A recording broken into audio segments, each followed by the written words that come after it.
그 이름이요? 제 어머니 이름이에요. 돌아가셨어요. 오래됐어요. 소녀의 목소리에는 파동이 없었어요. 오래전에 감정을 다 써버린 사람처럼 담담했죠. 차갑지도 않고 뜨겁지도 않은 목소리였습니다. 사실을 전달하는 목소리였어요. 하지만 강준혁의 손가락은 달랐습니다. 서류를 쥔 10개의 손가락이 동시에 굳었어요. 마디마디가 하얗게 변해갔습니다. 지원서 보호자 이름란에 2글자가 선명했어요. 이미래. 단정한 손글씨로 분명히 적혀 있는 이름이었습니다. 30년 동안 한 번도 소리 내어 부르지 못한 이름이었어요. 30년 동안 꿈에서도 눈물로 깨어나게 만들던 이름이었죠. 화재 속에서 영원히 사라진 이름이었습니다. 시신조차 찾지 못한 채 빈 묘비 앞에서 울어야 했던 이름이었어요. 그런데 지금 이 자리에 있었습니다. 심장이 멎습니다. 숨이 목 안에서 막힙니다. 눈앞에 서류가 흔들렸어요. 아니, 서류가 아니라 손이 떨리고 있었습니다. 면접 관석 끝에 앉은 임원이 강준혁의 눈치를 살폈어요. 하지만 강준혁에게는 아무것도 보이지 않았습니다. 아무것도 들리지 않았어요. 맞은편 소녀가 조용히 입을 열었습니다. 오해하시는 것 같아서요. 어머니 성함이 특이해서 자주 이런 반응을 받았거든요.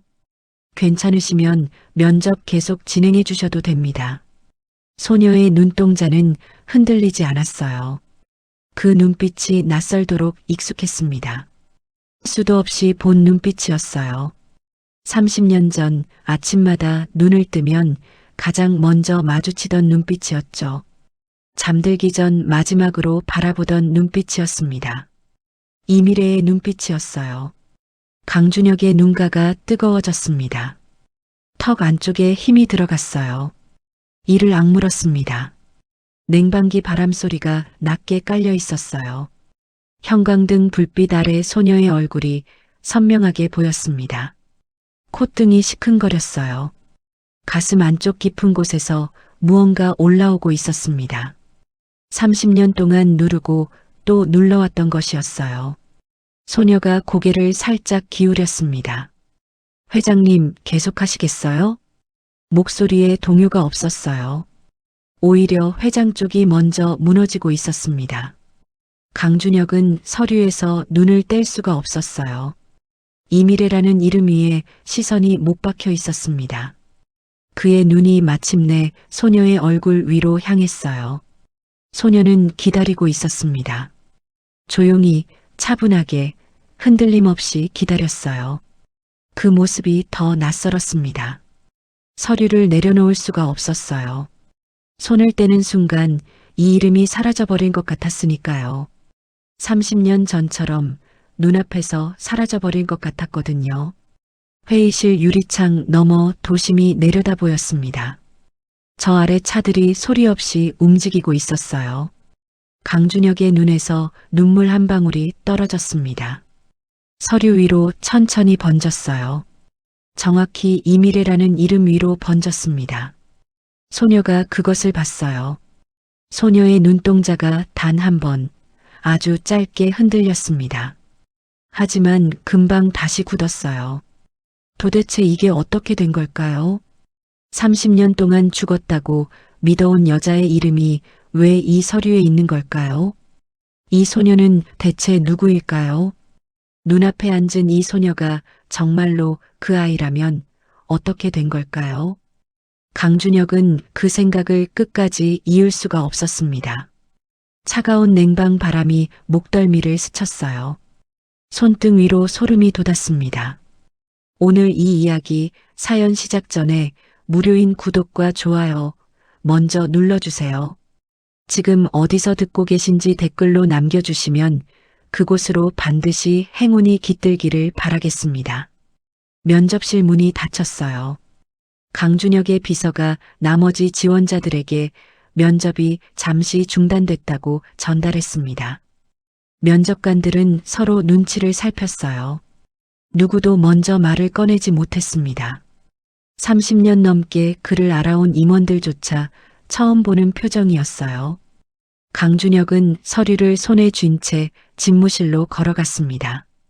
복도가 길었어요. 가죽 구두 발소리가 대리석 바닥에 울렸습니다. 경호원들이 양옆에서 따라붙었지만 강준혁은 보이지 않았어요. 엘리베이터 문이 열리고 닫혔습니다. 53층 집무실 문이 열렸어요.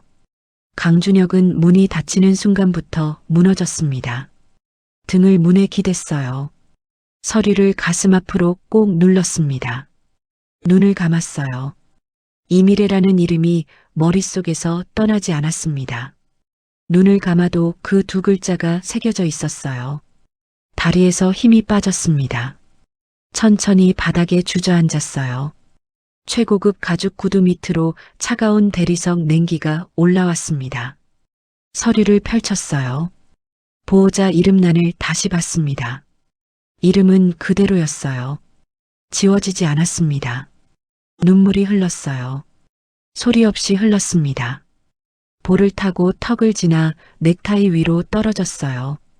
30년이었습니다.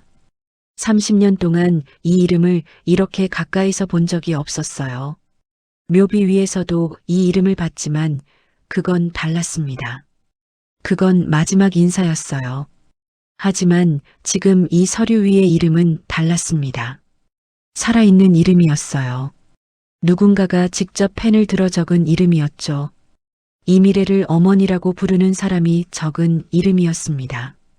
어깨가 떨렸어요. 낮고 끊기는 소리가 새어나왔습니다. 30년 만에 나오는 소리였어요. 인터폰을 눌렀습니다. 차 실장. 목소리가 갈라졌어요. 지금 바로 올라와. 오늘 면접 본 지원자 중에 한서아라는 애 있어. 출생 서류, 어머니 관련 정보, 전부 다 캐. 수화기를 내려놓았습니다. 다시 서류를 봤어요. 소녀의 사진이 왼쪽 상단에 붙어 있었습니다. 작고 네모난 반명 판 사진이었어요. 사진 속에서 소녀가 정면을 바라보고 있었습니다. 표정이 없었어요. 아니, 표정이 없는 게 아니었습니다. 표정을 지운 얼굴이었어요. 이미래도 그런 표정을 지을 줄 알았습니다. 무언가를 참을 때 이미래는 항상 그렇게 표정을 지웠거든요. 집무실 문이 열렸습니다. 차민준이었어요. 바닥에 주저앉아 있는 강준혁을 보고 걸음이 멈췄습니다. 30년 넘게 그를 보자 했지만 이런 모습은 처음이었어요. 회장님, 차민준이 낮게 불렀습니다. 강준혁이 서류를 들어 내밀었어요. 말이 없었습니다.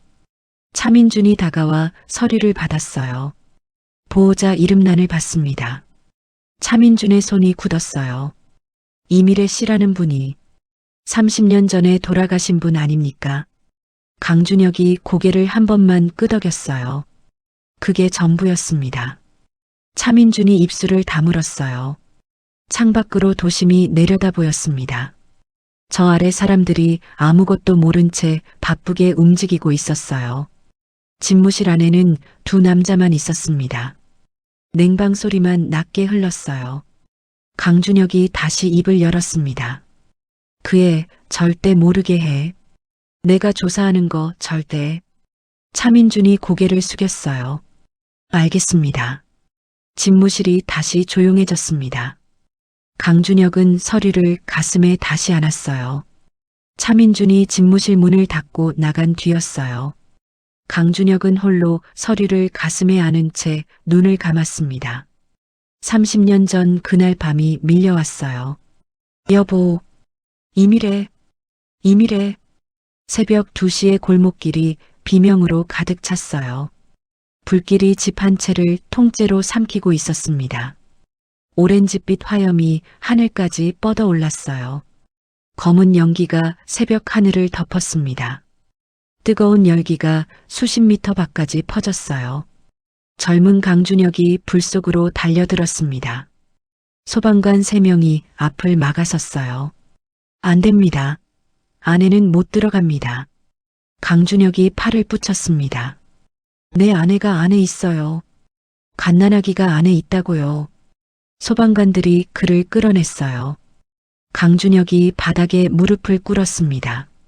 무릎 아래 거친 아스팔트가 살을 파고들었어요. 하지만 느끼지 못했습니다.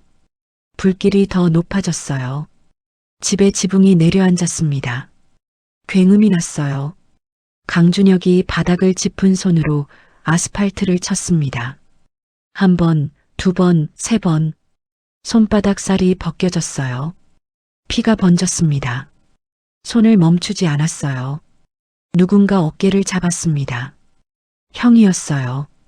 강태혁이 강준혁의 어깨를 두 손으로 단단히 쥐고 있었습니다. 준혁아, 준혁아, 진정해. 이미래는 이미. 태혁의 목소리가 갈라졌어요. 강준혁이 형을 바라봤습니다. 형의 눈에 눈물이 고여 있었어요. 형, 무슨 소리야? 형? 태혁이 눈을 감았습니다. 이미 늦었어, 준혁아. 구조대가 들어가 봤는데 이미 늦었대. 강준혁의 몸에서 힘이 완전히 빠졌어요. 그 자리에 쓰러졌습니다. 차가운 아스팔트 위에 이마가 닿았어요. 불냄새가 코를 가득 채웠습니다. 타고 있는 나무 냄새였어요. 그 안에 있던 것들이 타는 냄새였습니다. 소리가 나왔어요. 강준혁이 아스팔트 위에서 소리를 질렀습니다. 새벽 골목길에 그 소리가 퍼졌어요. 소방관들이 고개를 돌렸습니다. 구경하던 동네 사람들이 눈을 가렸어요. 강태혁은 동생의 등 뒤에 서서 불길을 바라보고 있었습니다. 눈물이 볼을 타고 흘렀어요. 하지만 태혁의 손은 달랐습니다. 주머니 안에서 꽉 쥐어진 손이었어요. 떨리지 않았습니다. 단 한 번도 떨리지 않았어요. 화재 조사는 사흘 뒤에 마무리됐습니다. 사인은 화재로 인한 질식사였어요. 이미래 30살. 신혼 미상의 영아, 출생 직후. 기록은 그렇게 끝났습니다. 강준혁은 그 서류를 받아들고 아무 말도 하지 못했어요. 그날부터 그는 감정을 닫았습니다. 30년이 시작되는 순간이었어요. 그리고 그 30년 동안 아무도 진실을 말하지 않았습니다. 강태혁은 한 번도 말하지 않았어요. 왜 그날 밤 자신이 그 자리에 먼저 와 있었는지를, 왜 불이 나던 시각에 이미 골목 입구에 서 있었는지를. 강준혁은 그것을 30년 동안 묻지 않았습니다. 물을 생각조차 하지 못했어요. 그리고 오늘 면접실에서 한서아라는 소녀를 만나기 전까지는 그랬습니다. 병원 복도는 새벽에도 형광등이 꺼지지 않았어요. 차가운 흰빛이 바닥 위에 납작하게 깔려 있었습니다. 소독약 냄새가 공기 전체에 배어 있었어요. 강준혁은 철제 벤치 위에 앉아 있었습니다. 화재 현장에서 병원으로 실려온 뒤 그 자리를 떠나지 못했어요. 손바닥의 상처에 거즈가 감겨 있었습니다. 하지만 그것도 느끼지 못했어요. 얼굴을 손에 묻은 채 움직이지 않았습니다. 발소리가 들렸어요. 형이었습니다. 강태혁이 복도 끝에서 걸어왔어요. 손에 접힌 서류 한 장을 들고 있었습니다. 준혁아. 강준혁이 고개를 들지 않았어요. 준혁아, 이거. 태혁이 서류를 내밀었습니다. 강준혁이 천천히 고개를 들었어요. 눈이 충혈되어 있었습니다. 눈꺼풀이 부어 있었어요. 뭐야? 목소리가 나오지 않았습니다. 쉰소리가 겨우 새어나왔어요. 사망 확인서야. 태혁이 낮게 말했습니다. 이미래 30살. 신혼 미상영아. 둘 다. 강준혁이 서류를 받았어요. 손이 움직이지 않았습니다. 서류를 펼칠 수가 없었어요. 그냥 두 손으로 쥐고 있었습니다. 태혁이 동생 옆에 앉았어요. 한참이 지났습니다. 준혁아, 내가 잘못한 거 없어. 강준혁이 아무 말도 하지 않았어요. 불은 누구도 예측 못해. 내 탓이 아니야. 형의 목소리가 낮고 부드러웠습니다. 위로처럼 들렸어요. 강준혁은 그 말을 들으며 서류를 천천히 펼쳤습니다. 이미래의 이름이 찍혀 있었어요. 사망 일시, 사망 장소, 사인. 모든 칸이 채워져 있었습니다. 공식 서류였어요. 도장이 찍혀 있었습니다. 이것으로 끝이었어요. 강준혁의 눈에서 눈물이 다시 떨어졌습니다. 서류 위로 번졌어요. 태혁이 동생의 등에 손을 얹었습니다. 천천히 두드렸어요. 형이 있어. 형이 다 처리할게. 너는 아무것도 안 해도 돼. 강준혁이 고개를 끄덕였어요. 더 이상 생각할 수가 없었습니다. 태혁의 손이 등 위를 두드리는 동안 강준혁은 서류를 가슴에 안았어요. 복도 저편에서 간호사 한 명이 지나쳤습니다. 아무것도 모르는 발소리였어요. 태혁이 동생의 등을 두드리는 손을 멈추지 않았습니다. 표정은 슬픔이었어요. 하지만 형광등빛 아래 태혁의 눈은 달랐습니다. 촉촉했지만 흔들리지 않았어요. 이미 끝낸 사람의 눈이었습니다. 모든 것이 계획대로 된 사람의 눈이었어요.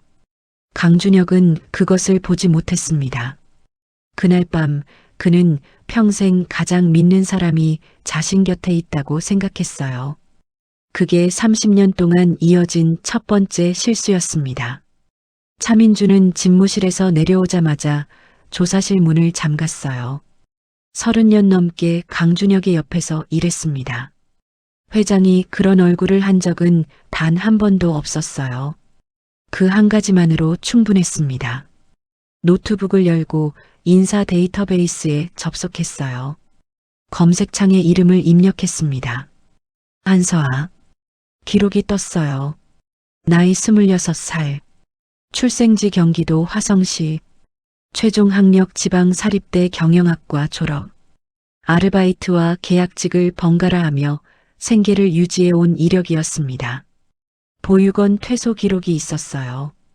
보호자란에 이미래라는 이름이 적혀 있었습니다. 주소는 남양주의 한 요양원이었어요. 차민준이 요양원 이름을 따로 적었습니다. 손끝이 빠르게 움직였어요. 이미래라는 이름으로 검색을 돌렸습니다. 공식 기록은 30년 전 사망으로 종결되어 있었어요. 주민등록 말소 처리 완료. 사망 신고자 강태혁. 차민준의 손가락이 멈췄습니다. 사망 신고자가 강태혁이었어요. 당시에는 이상하지 않았습니다. 동생이 충격으로 쓰러져 있었으니 형이 처리한 것은 자연스러웠어요. 하지만 지금 이 순간에는 달랐습니다. 화면을 스크롤했어요. 요양원 법인 등록 기록을 검색했습니다. 남양주 소재 같은 이름의 요양원이 맞았어요. 법인 설립일 25년 전이었습니다. 이사 명단을 열었어요. 이름들이 쭉 나열됐습니다. 차민준이 명단을 아래로 내려가다 멈췄어요. 이사 중 한 명의 이름이 눈에 걸렸습니다. 재단 명칭이 강태혁 회장의 계열사 자회사와 연결된 법인이었어요. 직접적인 이름은 없었습니다. 하지만 구조가 보였어요. 차민준은 프린터 버튼을 눌렀습니다. 종이가 한 장씩 나왔어요. 서아의 사진을 뽑았습니다. 화이트보드에 고정했어요. 옆에 이미래라는 이름을 적었습니다. 그 옆에 강태혁이라고 적었어요. 세 개의 이름 사이에 선을 그었습니다. 화이트보드 앞에서 팔짱을 끼고 섰어요. 아직 증거가 없었습니다. 연결고리가 보이기는 했지만 확신할 수 없었어요. 하지만 30년 전 사망한 여자의 이름이 살아있는 소녀의 보호자란에 적혀 있다는 사실만으로도 충분히 이상했습니다. 차민준이 휴대전화를 들었어요. 외부 탐문 팀장에게 전화를 걸었습니다. 오늘부터 남양주 요양원 하나 잠복해줘. 이미래라는 여자 관련된 기록 전부 다 캐. 주변 증언, 의료 기록, 입원 경위 전부. 전화를 끊었어요. 의자 등받이에 등을 기댔습니다. 천장을 올려다봤어요. 서아라는 소녀가 이 회사에 지원서를 낸 것이 우연일 리 없었습니다. 수백 명 지원자 중 강준혁이 직접 면접을 보는 자리에 그 이름이 들어왔어요. 우연이라면 세상에서 가장 잔인한 우연이었습니다. 우연이 아니라면 이미 오래전부터 설계된 일이었어요. 형광등이 낮게 웅웅거렸습니다. 차민주는 화이트보드의 새 이름을 다시 바라봤어요. 실마리가 보이기 시작했습니다. 고시원 방은 두 팔을 펼치면 벽에 닿았어요. 창문 하나, 침대 하나, 책상 하나였습니다. 한서아는 침대 위에 앉아 있었어요. 면접복으로 입었던 흰 블라우스와 검은 바지는 의자에 걸어뒀습니다. 지금은 낡은 회색 긴팔 셔츠 차림이었어요. 손에 사진 한 장을 들고 있었습니다. 가로 세로 10cm도 안 되는 작은 사진이었어요. 테두리가 손때로 달아 있었습니다. 서아가 사진을 바라봤어요. 사진 속에 여자가 있었습니다. 30살쯤 되어 보이는 여자였어요. 긴 웨이브 머리에 온화한 눈을 가진 여자였습니다. 여자는 카메라를 보지 않고 옆을 바라보고 있었어요. 표정이 무언가를 참고 있는 표정이었습니다. 서아는 이 사진을 어렸을 때부터 봤어요. 요양원 침대에서 어머니가 쥐고 있던 사진이었습니다. 어머니가 마지막으로 남긴 것이었어요. 어머니의 목소리가 귓가에 남아 있었습니다. 서아야, 엄마가 못해준 게 너무 많다. 그 사람 찾아. 그 사람한테 전부 다 돌려받아. 서아가 그 말을 처음 들은 건 19살 때였어요. 어머니의 몸이 기울기 시작한 해였습니다. 면회를 갈 때마다 어머니의 목소리가 작아졌어요. 어머니는 그 사람이 누구인지는 끝까지 말하지 않았습니다. 하지만 서아는 알아냈어요. 혼자 알아냈습니다. 어머니가 남긴 흔적들을 하나씩 따라갔어요. 요양원 직원의 말, 낡은 서류 한 장, 지역 신문 기사 한 줄이었습니다. 강준혁이라는 이름이 나온 건 22살 때였어요. 그 이름을 처음 봤을 때 손이 떨렸습니다. 재벌 회장이었어요. 한국에서 모르는 사람이 없는 이름이었습니다. 그리고 30년 전 화재 사고로 아내와 갓난아이를 잃었다는 기사가 있었어요. 아내 이름 이미래.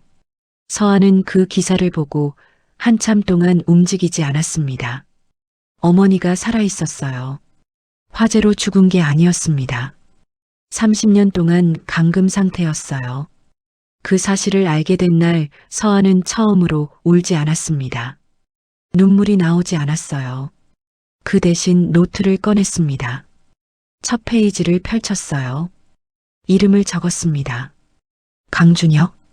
그 아래 한 줄을 더 적었어요. 반드시 끝낸다. 그날부터 4년이 흘렀습니다. 서아는 4년 동안 준비했어요. 강준혁 그룹의 구조를 외웠습니다. 계열사 재무 구조를 분석했어요. 취약한 지점을 찾았습니다. 그리고 지원서를 냈어요. 보호자 이름란에 어머니 이름을 적었습니다. 이미래. 그 이름이 그를 무너뜨릴 거라는 것을 알고 있었어요. 오늘 면접실에서 그의 손이 굳는 것을 봤습니다. 눈물이 서류 위로 떨어지는 것을 봤어요. 서아는 그것을 보면서 아무것도 느끼지 않으려 했습니다. 느끼면 안 됐어요. 사진 속 어머니의 눈이 조용했습니다. 서아가 사진을 노트 위에 내려놓았어요. 노트를 펼쳤습니다. 오늘 날짜 아래 한 줄을 적었어요. 1단계 완료. 반응 확인. 펜을 내려놓았습니다. 창문 너머 가로등 불빛이 얇은 커튼을 뚫고 들어왔어요. 방 안이 좁고 조용했습니다. 서아는 다시 사진을 집어들었어요. 어머니의 얼굴을 오래 바라봤습니다. 아무 말도 하지 않았어요. 합격 통보는 문자로 왔어요. 오전 11시 4분이었습니다. 강준혁 그룹 인사팀 발신이었어요. 최종 합격을 축하드립니다. 입사일은 다음 주 월요일. 서아는 문자를 3번 읽었습니다. 그리고 출력된 합격 통지서를 받아들기 위해 직접 본사 로비로 왔어요. 인사팀 직원이 서류 봉투를 건네며 웃었습니다. 축하드려요. 면접 경쟁률이 꽤 높았는데 잘하셨어요. 서아가 고개를 살짝 숙였어요. 감사합니다. 목소리에 온기가 있었습니다. 자연스러웠어요. 4년 동안 연습한 온기였습니다. 직원이 돌아갔어요. 서아가 봉투를 열었습니다. 합격 통지서를 꺼냈어요. 강준혁 그룹 인사총괄 도장이 찍혀 있었습니다. 이름란의 한서아. 서아는 통지서를 봉투에 다시 넣었어요. 로비 중앙에 잠깐 서 있었습니다. 천장이 높았어요. 유리 외벽으로 햇빛이 쏟아지고 있었습니다. 대리석 바닥이 반질반질하게 빛났어요. 이 건물을 설계한 사람이 의도한 위압감이 느껴졌습니다. 들어오는 사람이 작아지도록 만든 공간이었어요. 서아는 작아지지 않았습니다. 봉투를 가방에 넣었어요. 로비를 가로질러 출구 쪽으로 걸었습니다. 그때였어요. 기둥 옆에 서 있던 남자와 눈이 마주쳤습니다. 검은 정장 차림의 남자였어요. 50대로 보였습니다. 강준혁 그룹 직원처럼 보이지 않았어요. 눈빛이 달랐습니다. 서아를 보고 있었어요. 처음부터 보고 있었던 것 같았습니다. 서아가 시선을 거두고 걸음을 이어갔어요. 표정을 바꾸지 않았습니다. 출구 유리문이 자동으로 열렸어요. 밖으로 나오면서 서아가 심호흡을 했습니다. 등 뒤에서 시선이 느껴졌어요. 남자는 따라오지 않았습니다. 하지만 서아는 알고 있었어요. 저 남자는 강태혁 쪽 사람이었습니다. 서아가 합격했다는 것을 확인하러 나온 사람이었어요. 예상했던 일이었습니다. 강태혁은 서아를 이 회사 안으로 들여보내기 위해 3년 가까이 공을 들였어요. 면접 준비도 서류 통과도 전부 태혁의 루트가 뒤에서 밀어준 결과였습니다. 서아는 그 사실을 알고 있었어요. 태혁이 자신을 도구로 쓰고 있다는 것도 알고 있었습니다. 태혁은 서아에게 강준혁을 무너뜨릴 내부 자료를 빼내는 임무를 줬어요. 서아는 그 임무를 받아들이는 척했습니다. 하지만 서아의 계획은 달랐어요. 강준혁과 강태혁? 둘 다였습니다. 서아는 인도로 나와 지하철역 방향으로 걸었어요. 가방 안에 합격 통지서가 들어 있었습니다. 계획의 두 번째 단계가 시작되고 있었어요. 발걸음이 흔들리지 않았습니다. 첫 출근일 아침이었어요. 교육장은 23층에 있었습니다. 신입사원 16명이 각자 자리에 앉아 있었어요. 정장 차림, 명찰, 새 노트였습니다. 서아는 통로 쪽 자리에 앉았어요. 교육 담당자가 앞에서 회사 연역을 설명하고 있었습니다. 창립 연도, 주요 계열사, 그룹 비전이었어요. 다른 신입사원들은 열심히 받아 적었습니다. 서아는 폴더를 펼쳐 놓았어요. 하지만 받아 적지 않았습니다. 이미 다 알고 있는 내용이었어요. 4년 전부터 외운 내용이었습니다. 오전 10시 30분이었어요. 유리벽 너머 복도에서 발소리가 들렸습니다. 구두 소리였어요. 다른 발소리들과 달랐습니다. 걸음 속도가 달랐어요. 공간을 소유하는 사람의 걸음이었습니다. 서아의 눈이 유리벽 쪽으로 향했어요. 강준혁이었습니다. 검은 수트에 흰 셔츠 차림이었어요. 비서 2명이 뒤를 따르고 있었습니다. 강준혁은 복도를 걸으며 서류를 보고 있었어요. 시선이 서류에 고정돼 있었습니다. 교육장 앞을 지나쳤어요. 그런데 한 박자 늦게 발걸음이 느려졌습니다. 고개가 아주 조금 유리벽 쪽으로 돌아갔어요.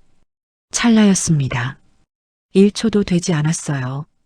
강준혁의 시선이 교육장 안으로 들어왔습니다. 서아와 눈이 마주쳤어요. 교육장 안다른 신입사원들은 아무도 몰랐습니다. 강사도 몰랐어요. 유리벽 너머에서 두 사람의 시선이 만났습니다. 서아는 시선을 거두지 않았어요. 강준혁도 거두지 않았습니다. 1초가 지났어요. 두 사람의 시선이 끊겼습니다. 강준혁이 다시 걸음을 옮겼어요. 비서들이 뒤를 따라갔습니다. 발소리가 멀어졌어요. 교육장 안은 아무 일도 없었습니다. 강사가 계속 말하고 있었어요. 서아는 폴더로 시선을 내렸습니다. 가슴 안쪽에서 심장이 빠르게 뛰었어요. 3번 깊게 숨을 들이마셨습니다. 천천히 내쉬었어요. 감정이 올라오고 있었습니다. 그걸 알았어요. 그래서 눌렀습니다. 저 사람은 아버지가 아니에요. 서아가 속으로 말했습니다. 저 사람은 어머니를 버린 사람이에요.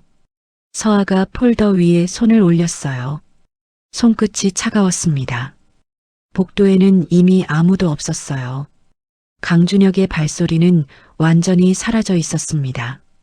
서아는 다시 앞을 봤어요. 강사가 계열사 조직도를 화면에 띄우고 있었습니다. 서아의 눈이 조직도 위를 빠르게 훑었어요. 이미 알고 있는 구조였습니다. 하지만 한 번 더 확인했어요. 약한 곳이 어디인지 다시 한번 새겼습니다. 입사 사흘째 저녁이었어요. 퇴근 시간이 지나고 자료실에는 사람이 없었습니다. 서아는 야근 신청서를 냈어요. 사유란에 업무 파악을 위한 자료 검토라고 적었습니다. 인사팀 직원이 아무 의심 없이 도장을 찍었어요. 자료실 열쇠를 받았습니다. 불을 켰어요. 형광등이 순서대로 켜지며 공간을 밝혔습니다. 바닥부터 천장까지 금속 선반이 가득했어요. 연도별, 계열사별, 사안별로 정리된 바인더들이었습니다. 서아는 선반 앞에 섰어요. 가방에서 노트를 꺼냈습니다. 필요한 자료 목록이 빼곡했어요. 4년 동안 만들어 온 목록이었습니다. 첫 번째 항목부터 시작했어요. 25년 전 계열사 분리 당시 재무 보고서였습니다. 선반을 훑었어요. 연도 라벨을 따라 손가락이 움직였습니다. 바인더를 꺼냈어요. 두꺼웠습니다. 빠르게 넘겼어요. 찾는 페이지가 나왔습니다. 휴대전화를 꺼냈어요. 플래시를 껐습니다. 화면 밝기를 낮췄어요. 페이지 위에 폰을 올리고 촬영했습니다. 손이 흔들리지 않았어요. 1장, 2장, 3장이었습니다. 바인더를 제자리에 꽂았어요. 다음 항목으로 넘어갔습니다. 강태혁 회장명의 계열사 지분 이동 내역이었어요. 같은 방식으로 찾아냈습니다. 같은 방식으로 촬영했어요. 움직임이 일정했습니다. 찾고, 펼치고, 찍고, 닫았어요. 처음부터 수백 번 연습한 순서였습니다. 6번째 자료를 촬영할 때였어요. 복도에서 발소리가 들렸습니다. 서아의 손이 멈췄어요. 발소리가 가까워졌습니다. 자료실 문 앞에서 멈췄어요. 서아는 바인더를 선반에 밀어 넣었습니다. 폰을 주머니에 넣었어요. 자연스럽게 다른 선반 앞으로 이동했습니다. 일반 바인더를 꺼내 펼쳤어요. 문이 열렸습니다. 경비원이었어요. 야근이세요? 서아가 고개를 들었습니다. 네, 입사한 지 얼마 안 돼서요. 자료 좀 파악하려고요. 목소리가 흔들리지 않았어요. 경비원이 고개를 끄덕였습니다. 너무 늦지 않게 퇴근하세요. 네. 문이 닫혔어요. 발소리가 멀어졌습니다. 서아는 30초를 기다렸어요. 복도가 다시 조용해졌습니다. 주머니에서 폰을 꺼냈어요. 7번째 항목을 찾기 시작했습니다. 손이 처음과 똑같은 속도로 움직였어요. 식은땀이 목 뒤를 타고 흘렀습니다. 닿지 않았어요. 오늘 촬영해야 할 자료가 12개 더 남아 있었으니까요. 보고서가 도착한 건 자정이 넘어서였어요. 차민준이 직접 집무실로 가져왔습니다. 문을 열고 들어오면서 아무 말도 하지 않았어요. 책상 위에 파일을 내려놓고 나갔습니다. 강준혁은 파일을 바로 열지 않았어요. 한참 동안 그냥 두었습니다. 재킷을 벗어 의자 등받이에 걸었어요. 셔츠 소매를 걷어 올렸습니다. 그리고 파일을 열었어요. 한서아. 생년월일, 출생지, 학력, 직업 이력이었습니다. 첫 장부터 읽었어요. 보육원 입소 기록이 있었습니다. 생후 3개월이었어요. 이름 없이 들어왔다가 보육원에서 이름을 받았습니다. 한서아라는 이름을 준 사람은 보육원 원장이었어요. 부모 기록란은 비어 있었습니다. 페이지를 넘겼어요. 초등학교 생활기록부가 있었습니다. 성적은 중간이었어요. 특기란에 한 줄이 적혀 있었습니다. 혼자 있는 것을 좋아하며 감정 표현이 적음. 강준혁의 손이 멈췄어요. 페이지를 넘겼습니다. 중학교, 고등학교였어요. 장학금 신청 기록이 있었습니다. 매 학기였어요. 아르바이트 이력이 시작된 건 고등학교 1학년이었습니다. 편의점, 식당 서빙, 전단지 배포였어요. 주말과 방학을 빠짐없이 채웠습니다. 페이지를 넘겼어요. 보육원 퇴소 기록이 있었습니다. 18살이었어요. 퇴소 당일 주소지 이전 기록이 붙어 있었습니다. 고시원이었어요. 보증금 10만 원짜리였습니다. 강준혁의 눈가가 뜨거워졌어요. 페이지를 계속 넘겼습니다. 요양원 면회 기록이 있었어요. 이미래 씨 병실 면회자 기록이었습니다. 한서아, 월 평균 6회에서 8회였어요. 경제적으로 가장 힘들었던 시기에도 빠지지 않았습니다. 면회 기록 옆에 요양원 직원 진술이 붙어 있었어요. 어머니 손을 잡고 오래 앉아 있었다고 했습니다. 거의 말을 하지 않았다고 했어요. 강준혁이 보고서에서 눈을 뗐습니다. 창밖을 봤어요. 도심 야경이 펼쳐져 있었습니다. 이미래는 살아 있었어요. 30년 동안 살아 있었습니다. 이 아이가 그 옆을 지켰어요. 혼자서 지켰습니다. 자신은 30년 동안 아무것도 몰랐어요. 아무것도 하지 못했습니다. 보고서를 다시 내려다봤어요. 마지막 장이었습니다. 차민준의 메모가 붙어 있었어요. 한 줄이었습니다. 이 아이의 지원 경로 뒤에 강태혁 회장 측 루트가 있습니다. 강준혁의 눈이 그 한 줄 위에서 멈췄어요. 움직이지 않았습니다. 심장이 멎습니다. 손끝이 차갑게 식어갔어요. 형이었습니다. 30년 전 아내를 빼앗은 형이었어요. 그 형이 지금 이 아이를 이 회사 안으로 밀어 넣었습니다. 이유는 하나였어요.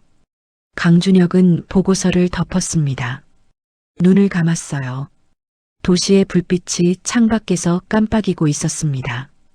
아무 소리도 들리지 않았어요. 강태혁의 집무실은 그룹 본사와 다른 건물에 있었어요. 회장직에서 물러난 뒤 고문 직함을 달고 있었지만 실질적으로는 달랐습니다. 이 방에서 내리는 결정이 여전히 여러 계열사에 흘러들어가고 있었어요. 부하 직원이 들어와 문을 닫았습니다. 보고 드리겠습니다. 태혁이 찻잔을 내려놓았어요. 합격 통보는 예정대로 나갔습니다. 입사도 정상적으로 완료됐고요. 현재 자료실 접근까지 시작한 것으로 파악됩니다. 태혁의 입가에 선이 생겼어요. 웃음이었습니다. 하지만 눈은 웃지 않았어요. 그래. 생각보다 빠르네. 목소리가 느긋했습니다. 그 애가 로비에서 우리 쪽 사람 눈치를 챈 것 같습니다. 부하가 조심스럽게 덧붙였어요. 눈치를 챘어도 움직이겠지. 태혁이 짧게 말했습니다. 갈 데가 없으니까. 그게 전략이었어요. 서아에게 다른 선택지를 남기지 않는 것이었습니다. 어머니의 치료비, 요양원 계약, 서아의 신분 정리까지 전부 태혁의 돈이 들어가 있었어요. 서아가 이 판에서 이탈하면 그 모든 것이 끊겼습니다. 서아는 그것을 알고 있었어요. 태혁도 서아가 알고 있다는 것을 알고 있었습니다. 준혁이 쪽에서 조사를 시작했다는 보고가 들어왔습니다. 부하가 말했어요. 차민준이 움직이고 있는 것 같습니다. 태혁이 찻잔을 다시 들었어요. 천천히 한 모금 마셨습니다. 그래도 상관없어. 준혁이가 조사를 해봤자 지금 단계에서는 뭘 찾겠어. 목소리에 긴장이 없었어요. 30년 동안 쌓아온 자신감이었습니다. 그 애가 자료를 충분히 빼내면 알려줘. 그 다음은 내가 처리할 테니까. 부하가 고개를 숙였어요. 알겠습니다. 문이 닫혔습니다. 태혁이 혼자 남았어요. 찻잔을 내려놓고 창 쪽을 바라봤습니다. 두꺼운 커튼이 쳐져 있었어요. 바깥이 보이지 않았습니다. 30년이었어요. 30년 동안 준비한 마무리였습니다.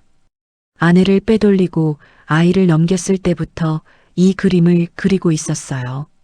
아이가 자라서 스스로 준혁을 무너뜨리게 만드는 것이었습니다. 피도 눈물도 없이 자란 아이는 도구로 쓰기 좋았어요. 원한이 깊을수록 더 날카로운 칼이 됐습니다. 태혁은 그것을 알고 서아를 키웠어요. 직접 키우지 않았지만 방향을 잡아줬습니다. 어머니의 이야기를 흘렸어요. 아버지에 대한 분노가 자랄 수 있는 방향으로 심어줬습니다. 서아는 스스로 알아냈다고 생각하겠지만 달랐어요. 전부 태혁이 설계한 길이었습니다. 가스등 불빛이 흔들렸어요. 태혁의 입과 선이 조금 더 깊어졌습니다. 준혁은 이제 딸을 찾았다고 생각하겠죠. 하지만 그 딸은 이미 자신을 향해 칼을 겨누고 있었어요. 그것이 30년 계획의 완성이었습니다. 옥상 출입문이 열렸어요. 서아가 멈췄습니다. 강준혁이 먼저 와 있었어요. 난간 쪽에 기대어 서 있었습니다. 면담 요청 문자를 받은 건 1시간 전이었어요. 발신인은 회장 비서실이었습니다. 장소가 옥상이었어요. 비공식 면담이었습니다. 서아는 거절하지 않았어요. 거절할 이유가 없었습니다. 오히려 이쪽에서 원하는 상황이었어요.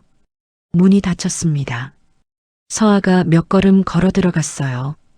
두 사람 사이에 10m쯤 되는 간격이 생겼습니다. 강준혁이 고개를 들었어요. 서아를 봤습니다. 서아도 그를 봤어요.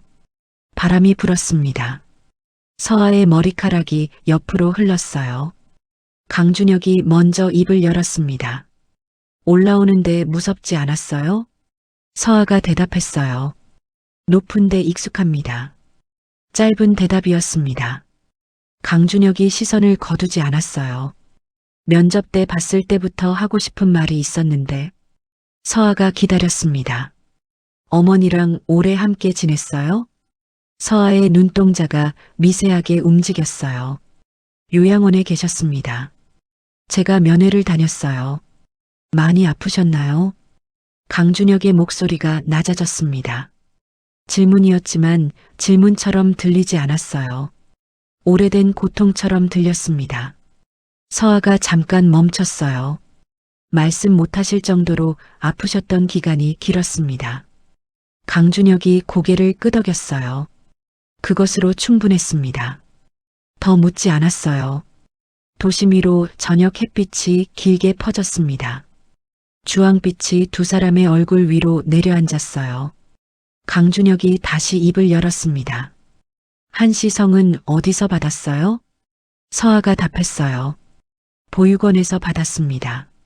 어머니 성을 받지 못했어요. 강준혁의 어깨가 미세하게 내려앉았습니다. 그것을 서아가 봤어요. 봤지만 아무것도 하지 않았습니다.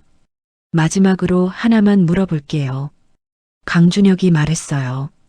어머니가 살아계신 동안 아버지 얘기를 한 적 있었나요? 서아의 눈이 굳었습니다. 입술이 닫혔어요. 숨을 한 번 들이마셨습니다. 있었습니다. 뭐라고 하시던가요? 서아가 강준혁을 똑바로 봤어요. 찾아가라고 하셨습니다. 반드시 끝내야 할 일이 있다고. 강준혁이 그 말을 들었습니다. 눈을 감았어요.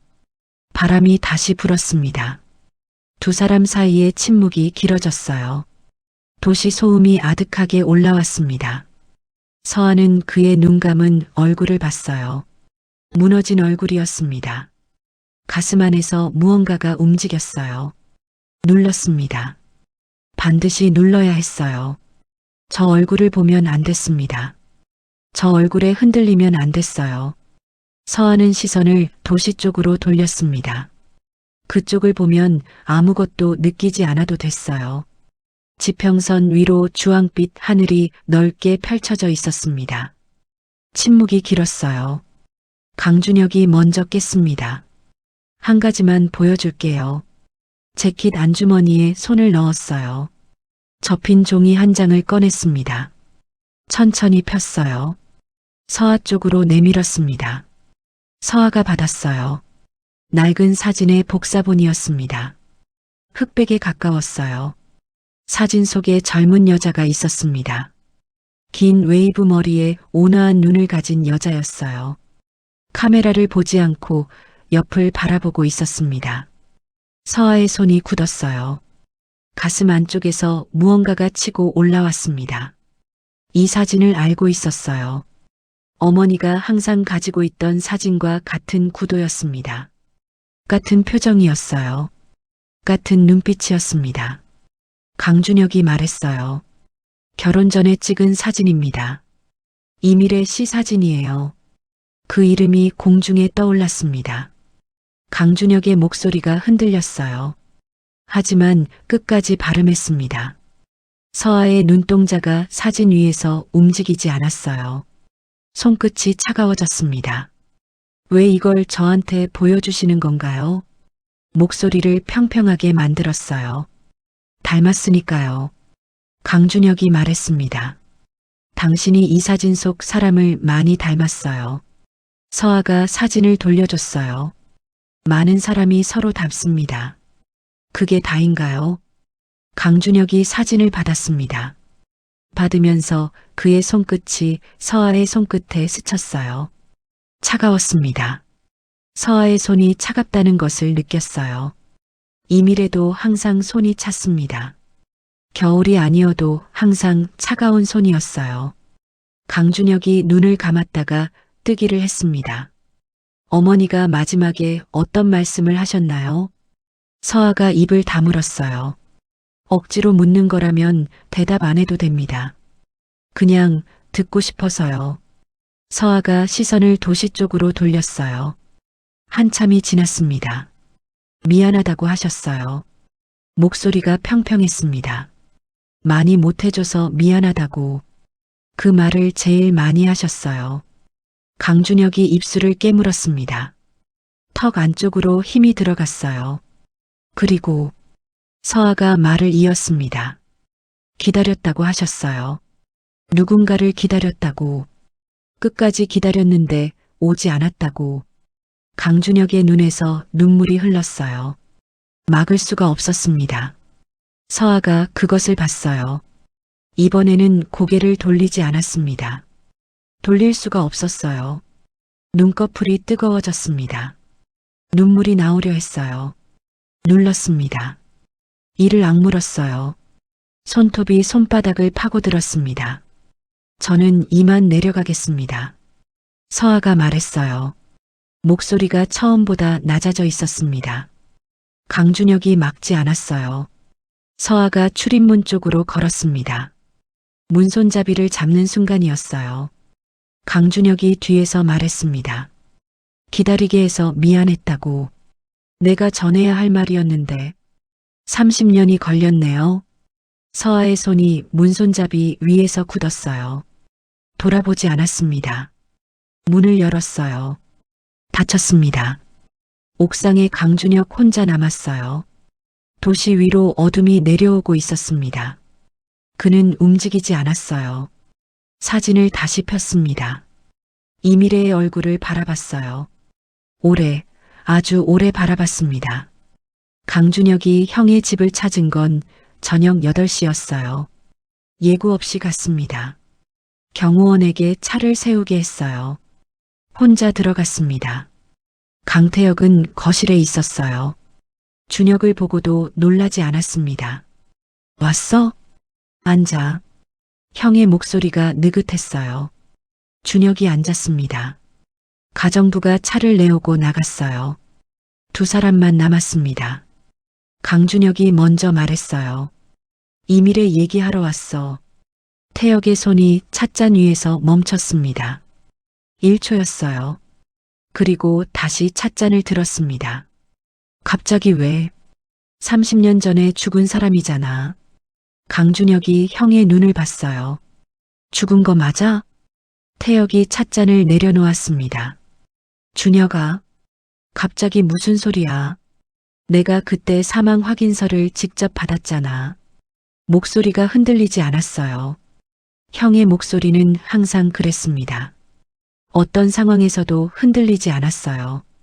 강준혁이 그것을 기억했습니다. 화재 현장에서도, 병원 복도에서도, 장례식장에서도 달랐어요. 형은 항상 흔들리지 않았습니다. 그때는 그게 든든했어요. 지금은 달랐습니다. 이번에 신입사원 면접 봤어. 강준혁이 말을 이었어요.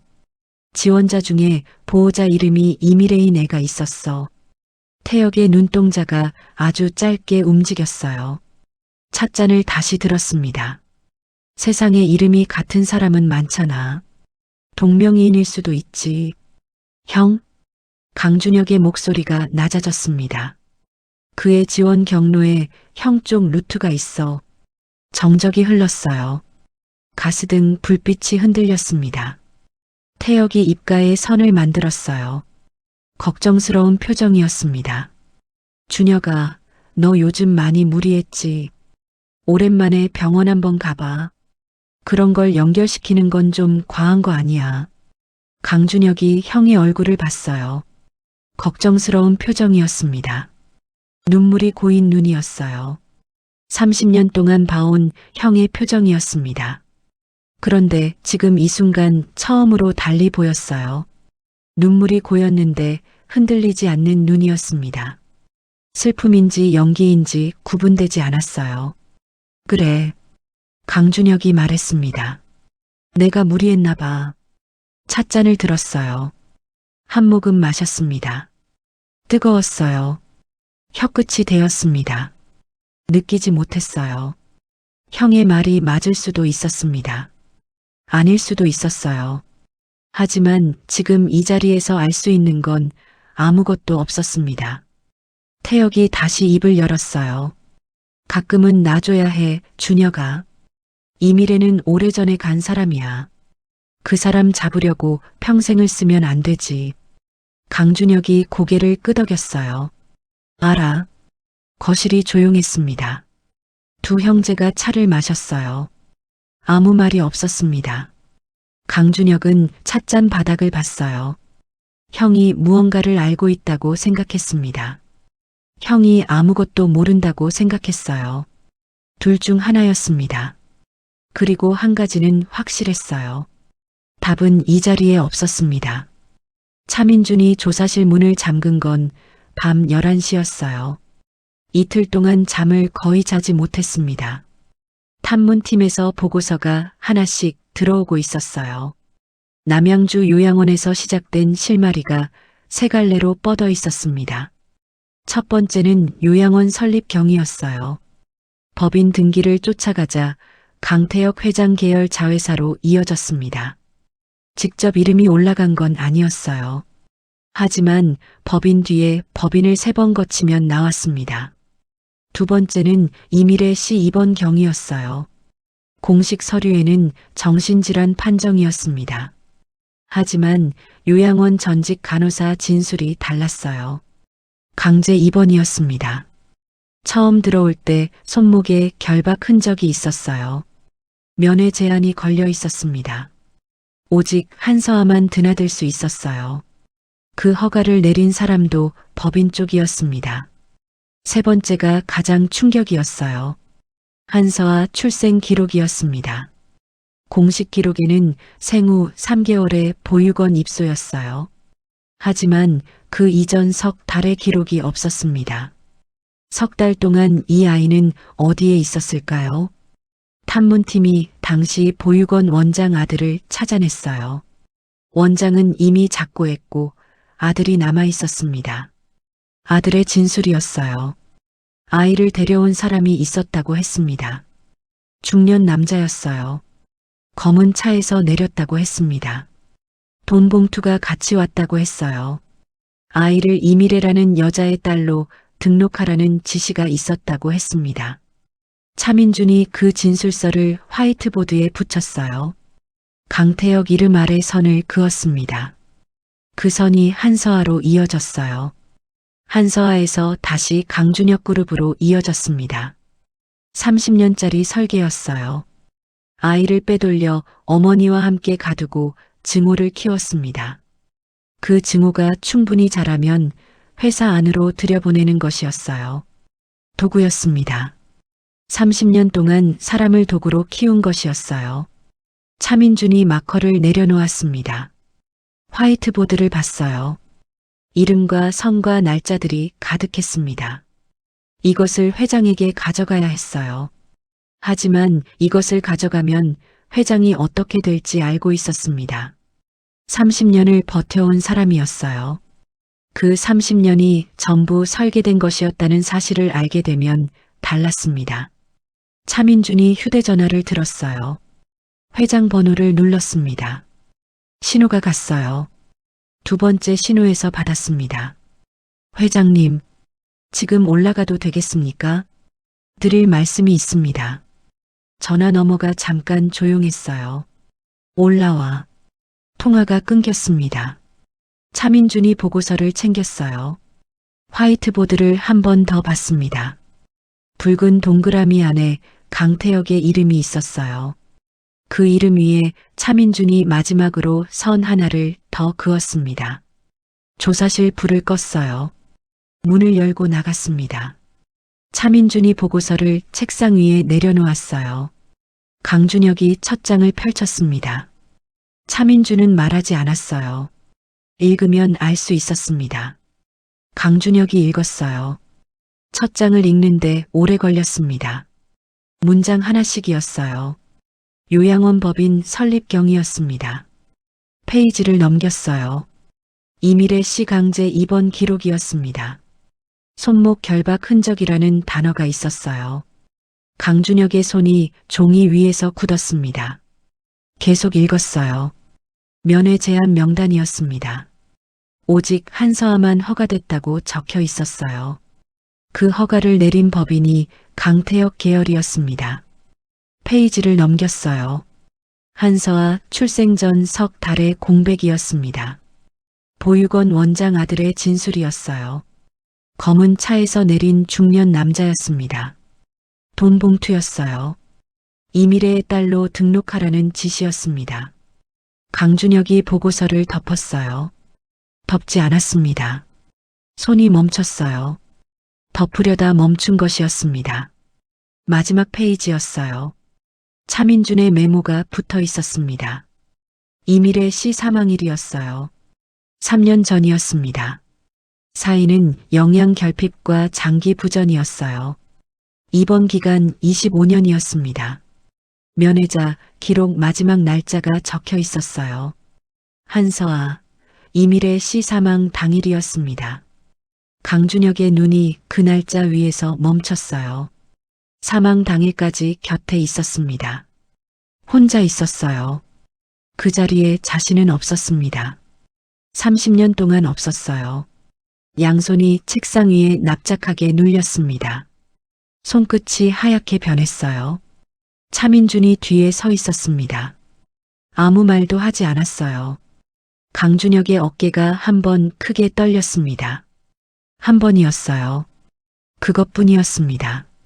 소리가 나오지 않았어요. 눈물도 나오지 않았습니다. 30년 전 화재 현장에서 울었어요. 병원 복도에서 울었습니다. 그 뒤로 30년 동안 울지 않았어요. 지금도 울지 않았습니다. 눈물이 나오지 않는 게 아니었어요. 울 수 있는 자격이 없다고 느꼈습니다. 이미래는 30년을 혼자 버텼어요. 서아는 혼자 그 옆을 지켰습니다. 자신은 아무것도 하지 못했어요. 아무것도 몰랐습니다. 강준혁이 천천히 고개를 들었어요. 창밖을 봤습니다. 도심 야경이 넓게 펼쳐져 있었어요. 저 불빛들 아래 30년이 있었습니다. 형한테 강준혁이 말했어요. 목소리가 이전과 달랐습니다. 감정이 빠진 목소리였어요. 차갑지도 뜨겁지도 않았습니다. 증거 다 확보해. 법적으로 쓸 수 있는 것만. 검사 쪽 루트 열고. 차민준이 고개를 숙였어요. 알겠습니다. 그리고 강준혁이 창밖에서 시선을 거뒀습니다. 보고서 위로 다시 눈이 내려갔어요. 서아한테는 아직 아무것도 말하지 마. 내가 직접 할 거야. 차민준이 다시 고개를 숙였습니다. 집무실이 조용했어요. 도시의 불빛만 창밖에서 깜빡였습니다. 강준혁은 보고서를 덮지 않았어요. 이미래라는 이름이 적힌 마지막 페이지를 그대로 뒀습니다. 밤이 길었어요. 이사회는 오전 10시에 시작됐어요. 정기보고 일정이었습니다. 임원 14명이 자리를 채웠어요. 강준혁은 상석에 앉았습니다. 안건이 하나씩 진행됐어요. 4분기 실적 보고였습니다. 계열사 합병 검토 안건이었어요. 회의실 온도가 적당했습니다. 조용하고 정돈된 분위기였어요. 오전 11시 20분이었습니다. 문이 열렸어요. 서아였습니다. 자료 배부 담당으로 들어왔어요. 신입사원이 자료를 배부하는 것은 이상한 일이 아니었습니다. 아무도 눈여겨보지 않았어요. 서아가 각 임원 앞에 얇은 파일 하나씩을 놓았습니다. 다음 안건 참고 자료라는 라벨이 붙어 있었어요. 배부를 마치고 발표대 옆 노트북 앞에 섰습니다. 자료 담당 직원처럼 보였어요. 의장이 다음 안건을 불렀습니다. 서아의 손이 노트북 키를 눌렀어요. 화면이 바뀌었습니다. 발표 슬라이드가 아니었어요. 문서였습니다. 재무거래 내역이었어요. 날짜와 금액과 법인명이 빼곡했습니다. 상단에 강태혁이라는 이름이 있었어요. 하단에 25년 전 계열사 분리 당시 이동된 자금 규모가 있었습니다. 회의실이 조용해졌어요. 임원들이 화면을 봤습니다. 파일을 열었어요. 같은 내용이었습니다.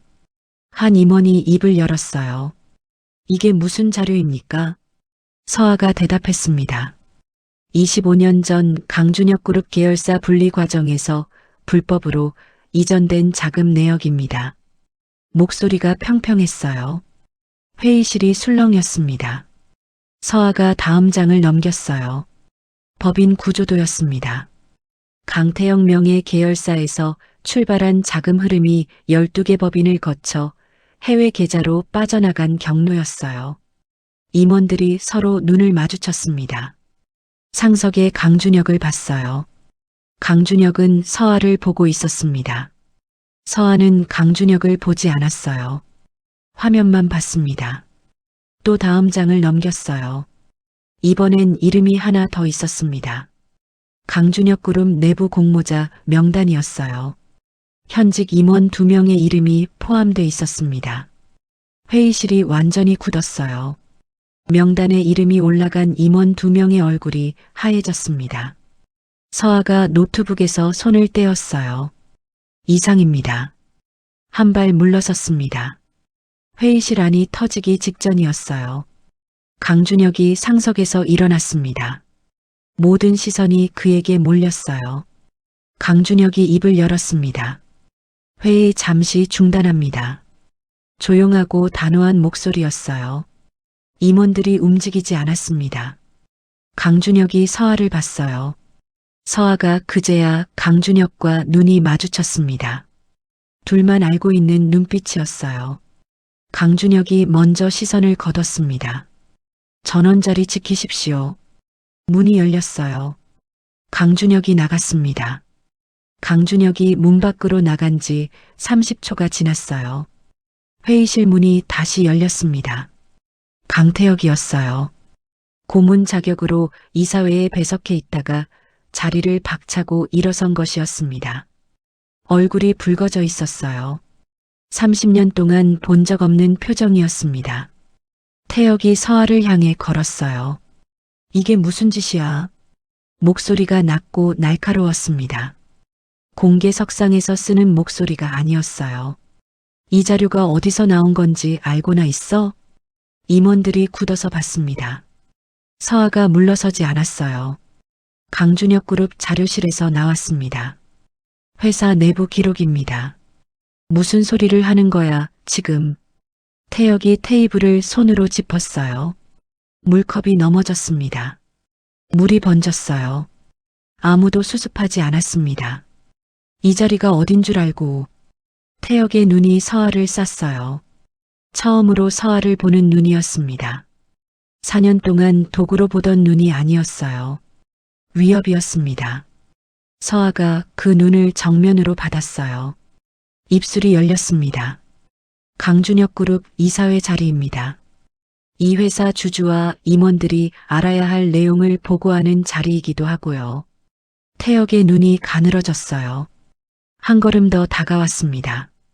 그 순간이었어요. 문이 다시 열렸습니다. 강준혁이었어요. 나갔다가 돌아온 것이었습니다. 회의실 안 상황을 한눈에 읽었어요. 태혁이 서아 앞까지 다가와 있었습니다. 강준혁이 걸었어요. 빠르게 걸었습니다. 태혁과 서아 사이에 섰어요. 몸으로 섰습니다. 한 팔을 옆으로 뻗었어요. 태혁을 향한 몸이었습니다. 서아를 등 뒤로 두는 자세였어요. 태혁이 멈췄습니다. 두 형제가 마주봤어요. 회의실이 완전히 굳어 있었습니다. 임원 12명이 숨을 참고 있었어요. 강준혁이 입을 열었습니다. 이 직원은 내가 부른 사람이야. 태혁의 눈이 커졌어요. 처음 보는 반응이었습니다. 준혁아, 이 자료가 어디서 나온 건지 알아? 알아. 강준혁이 짧게 말했어요. 내가 준비시킨 거야. 거짓말이었습니다. 하지만 지금 이 순간 필요한 말이었어요. 태혁의 입술이 닫혔습니다. 뭔가를 계산하고 있었어요. 계산이 맞지 않는 표정이었습니다. 서아가 강준혁의 등 뒤에서 그를 봤어요. 넓은 등이었습니다. 자신 앞을 막아선 등이었어요. 가슴 안쪽에서 무언가가 움직였습니다. 손끝이 떨렸어요. 눌렀습니다. 회의실 안에 정적이 흘렀어요. 강준혁이 태혁을 봤습니다. 30년 만에 보는 눈빛이었어요. 더 이상 형을 보는 눈이 아니었습니다. 태혁이 그 눈을 보고 처음으로 뒷걸음질 쳤어요. 한 걸음이었습니다. 아주 작은 한 걸음이었어요. 하지만 그것으로 충분했습니다. 회의실 문이 닫혔어요. 강준혁이 서아를 복도로 데리고 나왔습니다. 두 사람만 있었어요. 복도가 길고 조용했습니다. 형광등 불빛이 바닥 위에 납작하게 깔려 있었어요. 강준혁이 서아 앞에 섰습니다. 서아가 그를 봤어요. 할 말이 있어요. 강준혁이 먼저 말했습니다. 서아가 기다렸어요. 강준혁이 숨을 들이마셨습니다. 당신 어머니는 죽지 않았어요. 30년 전 화재 때 죽지 않았습니다. 서아의 눈동자가 움직이지 않았어요. 알고 있었나요? 강준혁이 물었습니다. 서아가 대답하지 않았어요. 강준혁이 계속했습니다. 내 형이 한 일이에요. 재산과 경영권을 노리고 이미래를 납치해서 30년 동안 가뒀어요. 내가 몰랐습니다. 30년 동안 아무것도 몰랐어요. 목소리가 끊겼다가 이어졌습니다. 당신이 그 자료를 이사회에 올린 것도 알고 있어요. 당신이 왜 이 회사에 들어왔는지도, 내 형이 당신을 이용했다는 것도. 서아의 입술이 굳었습니다. 그리고 강준혁이 잠깐 멈췄어요. 한번 눈을 감았다가 떴습니다. 당신이 내 딸이라는 것도, 복도가 완전히 조용해졌어요. 형광등 웅웅거리는 소리만 들렸습니다. 서아의 눈이 처음으로 흔들렸어요. 아주 작게 흔들렸습니다. 입술을 깨물었어요. 저는 아버지한테 버려진 줄 알았습니다. 목소리가 낮았어요. 평평하게 만들려고 했지만 끝이 흔들렸습니다. 어머니도 저도 당신이 우리를 버린 줄 알았어요. 강준혁이 고개를 저었어요. 아니에요. 버린 게 아니에요. 몰랐어요. 30년 동안 몰랐습니다. 그게 내 죄예요. 서아의 눈가가 뜨거워졌습니다. 눌렀어요. 이를 악물었습니다. 손톱이 손바닥에 파고들었어요. 어머니가, 서아가 말했습니다. 끝까지 기다렸어요. 말 못하는 상태에서도 눈으로 기다렸어요. 강준혁의 눈에서 눈물이 흘렀습니다. 막지 않았어요. 미안합니다. 목소리가 부서졌어요. 이미래한테, 그리고 당신한테 30년이 늦었어요. 서아의 눈에서 눈물 한 방울이 떨어졌습니다. 한 방울이었어요. 바닥으로 떨어졌습니다. 서아가 손등으로 눈가를 닦았어요. 빠르게 닦았습니다. 감추려 했어요. 하지만 이미 났습니다. 강준혁이 그것을 봤어요. 아무 말도 하지 않았습니다. 복도에 두 사람이 서 있었어요. 아버지와 딸이었습니다. 30년 만에 처음으로 진실 앞에 서 있었어요. 형광등 불빛이 두 사람의 얼굴 위로 내려앉았습니다. 조용했어요. 아무도 먼저 움직이지 않았습니다. 경찰이 도착한 건 오후 2시였어요. 차민준이 사전에 검찰 쪽 루트를 열어둔 결과였습니다. 이사회 자료와 차민준의 조사 보고서가 동시에 제출됐어요. 영장은 오전 중에 발부됐습니다. 강태혁은 고문실에서 연행됐어요. 로비를 지나치면서 걸음이 느려졌습니다. 형사 2명이 양옆에 있었어요.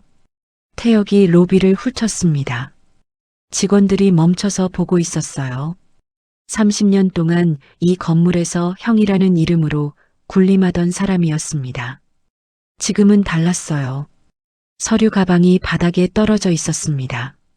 연행되면서 놓친 것이었어요. 서아는 로비 기둥 옆에 서 있었습니다. 태혁이 그 앞을 지나쳤어요. 태혁의 눈이 서아를 찾았습니다. 찾아냈어요. 두 사람의 시선이 만났습니다. 태혁이 입을 열었어요. 내가 나를. 형사가 팔을 당겼습니다. 태혁이 더 말하지 못했어요. 서아는 그 눈빛을 받았습니다. 분노였어요. 배신감이었습니다. 하지만 서아는 아무것도 느끼지 않았어요. 4년 동안 이 순간을 위해 달려왔습니다. 이 장면을 수백 번 상상했어요. 시원할 거라고 생각했습니다. 후련할 거라고 생각했어요. 그런데 아니었습니다. 그냥 조용했어요. 유리 입구로 햇빛이 쏟아졌습니다. 태혁이 밖으로 나갔어요. 경찰 차량 뒷문이 닫혔습니다. 로비가 다시 조용해졌어요. 직원들이 수군거리기 시작했습니다. 서아는 기둥 옆에서 움직이지 않았어요. 창밖으로 차량이 출발하는 것을 봤습니다. 어머니가 생각났어요. 요양원 침대에서 마지막으로 봤던 어머니의 손이었습니다. 말을 못하면서도 서아의 손을 놓지 않던 손이었어요. 눈으로만 말하던 눈이었습니다. 기다렸다는 눈이었어요. 서아의 눈가가 뜨거워졌습니다. 이번에는 누르지 않았어요. 로비 한가운데 서아가 혼자 서 있었습니다. 햇빛이 내려앉았어요. 발소리가 들렸습니다. 강준혁이었어요. 멀찍이 서아 옆에 섰습니다. 아무 말도 하지 않았어요. 그냥 옆에 있었습니다. 서아가 앞을 봤어요. 강준혁도 앞을 봤습니다. 두 사람이 나란히 서 있었어요. 처음으로 나란히였습니다. 로비 유리창 너머로 파란 하늘이 보였어요. 넓었습니다. 옥상이었어요. 처음 단둘이 마주쳤던 자리였습니다. 서아가 먼저 올라와 있었어요. 강준혁이 뒤따라 올라왔습니다. 서아가 난간 쪽을 바라보고 있었어요. 강준혁이 그 옆에 섰습니다. 한 걸음 떨어진 거리였어요. 두 사람 다 말이 없었습니다. 도시가 발 아래 펼쳐져 있었어요. 저녁 불빛들이 하나씩 켜지고 있었습니다. 한참이 지났어요. 서아가 먼저 입을 열었습니다. 어머니가 왜 말 안 했는지 이제 알 것 같아요. 강준혁이 듣고 있었어요. 저를 지키려고. 제가 알면 뛰어들었을 테니까. 그래서 끝까지 말 안 하신 거예요. 강준혁이 고개를 끄덕였어요. 그것만으로 충분했습니다. 서아가 다시 말했어요. 저는 당신이 나쁜 사람인 줄 알았어요. 그렇게 믿어야 버틸 수 있었거든요. 강준혁이 대답하지 않았습니다. 당신을 미워하는 게 힘이었어요. 그게 없어지면 서아가 말을 멈췄어요. 잠깐 멈췄다가 다시 이었습니다. 버티기 어려워질 것 같아서 바람이 불었어요. 서아의 머리카락이 흩어졌습니다. 강준혁이 천천히 손을 들었어요. 서아의 어깨 위에 얹었습니다. 가볍게 얹었어요. 잡지 않았습니다. 그냥 거기에 있었어요. 서아가 굳지 않았습니다. 피하지 않았어요. 그냥 있었습니다. 도시의 불빛이 하나씩 더 켜졌어요. 하늘이 주황에서 진한 청색으로 바뀌어 가고 있었습니다. 강준혁이 말했어요. 미안합니다. 처음 하는 말이 아니었어요. 오늘 두 번째였습니다. 하지만 이번 미안합니다는 달랐어요. 이번엔 딸에게 하는 말이었습니다. 서아의 눈이 촉촉해졌어요. 닦지 않았습니다. 그냥 뒀어요. 어깨 위에 손이 있었습니다. 30년이 처음으로 무게를 내려놓는 것 같았어요. 완전히는 아니었습니다. 한꺼번에 내려놓을 수 있는 무게가 아니었어요. 하지만 조금이었습니다. 오늘 하루 조금이었어요. 그것으로 충분했습니다. 두 사람이 도시를 바라봤어요. 말이 없었습니다. 바람 소리만 들렸어요. 저 아래 도시에는 아무것도 모르는 사람들이 살고 있었습니다. 그래도 괜찮았어요. 지금 이 옥상 위에서는 두 사람만 알면 됐습니다. 하늘이 어두워졌어요. 별이 하나 보였습니다. 서아가 그것을 봤어요. 말하지 않았습니다. 강준혁도 봤어요. 말하지 않았습니다. 둘 다 알고 있었어요. 이 미래였습니다. 오늘 이야기 어떠셨나요? 30년을 기다린 사람이 있었습니다. 끝까지 말하지 못한 채 떠난 사람이 있었어요. 그리고 혼자 버텨온 사람이 있었습니다. 세 사람의 이야기였어요. 진실은 늦게 도착했지만 결국 도착했습니다. 오늘도 최아의 이야기 속으로였습니다. 구독과 좋아요는 이런 이야기를 계속 만들 수 있는 힘이 돼요.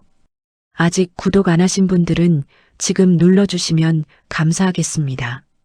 다음 이야기는 더 깊고 더 뜨겁습니다. 단 하루 만에 모든 것을 잃은 사람이 아무도 예상 못한 방식으로 되찾는 이야기예요. 다음에 또 만나요. 최아의 이야기 속으로였습니다.